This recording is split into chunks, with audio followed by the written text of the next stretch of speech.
Hey everyone, I'm sure you've heard more protein equals more muscle, right? But here's a twist. Too much protein can actually be a bad thing. Today I'll guide you through how much protein is too much and what that means for your body. Let's dive in. Protein is essential for repairing tissues, making enzymes and hormones, and it's a vital building block of bones, muscles, cartilage, skin, and blood. But just like anything, moderation is key. The recommended dietary allowance for protein is about 0.8 grams per kilogram of body weight per day for the average sedentary adult.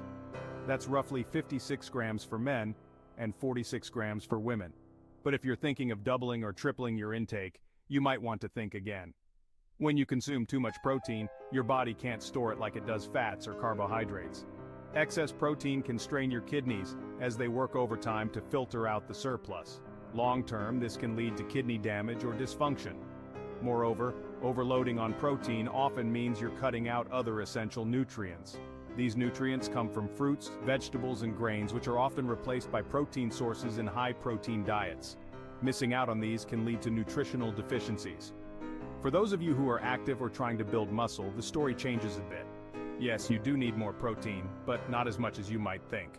Research suggests that 1.2 to 2.0 grams per kilogram of body weight is sufficient even for athletes. And here's something else. Not all protein sources are created equal. Animal proteins provide all the essential amino acids, but they can also come with higher levels of saturated fats and cholesterol. Plant-based proteins might be a bit incomplete on their own, but they come with added benefits like fiber and other vital nutrients. So, what's the takeaway? Balance is essential.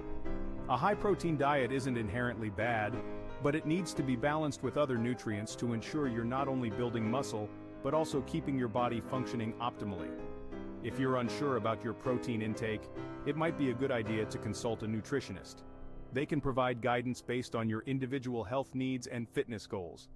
Remember, everyone's body is different, and what works for one person might not work for another. So, listen to your body and keep your diet as balanced as possible.